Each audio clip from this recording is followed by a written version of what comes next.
ዝም የሚሉ ሰዎች ደካማ ስለሆኑ አይደለም።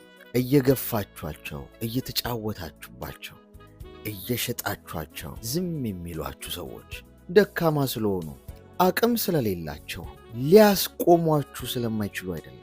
ብዙ ነገር እያደረጋችኋቸው፣ ብዙ ዋጋ እያስከፈላችኋቸው በዝምታ የሚያልፏችሁ አይቶ እንዳላየ ሰምቶ እንዳልሰማ ዝም ዋጥ አድርገዋችሁ የሚያልፉት ደካማ ልፍስፍስና አቅመቢስ ስለሆኑ አይደለም። እግዚአብሔርን ስለሚፈሩና የእግዚአብሔርን ጊዜ ስለሚጠብቁ ብቻ ነው። ብዙ ሰው ግን ዝም የሚሉ ሰዎች ነገሮችን በዝምታና በማሰላሰል ብቻ የሚያሳልፉ ሰዎችን እንደ ሞኝ ጭራሹኑ ምንም እንደማያስተውሉ አድርጎ ነው የሚቆጥሯቸው። እየወጋቿቸው ዝም የሚሏችሁ ሰዎች አቅም ስለሌላቸው ወይም ደግሞ ልፍስፍስና ደካማ ስለሆኑ ሳይሆን ከነሱ ይልቅ ፈጣሪ እንዲናገር፣ ፈጣሪ እንዲሰራ እድሉን ለፈጣሪያቸው ስለሚሰጡና በዝምታቸው ውስጥ ማሸነፍን ስለሚመርጡ ብቻ ነው።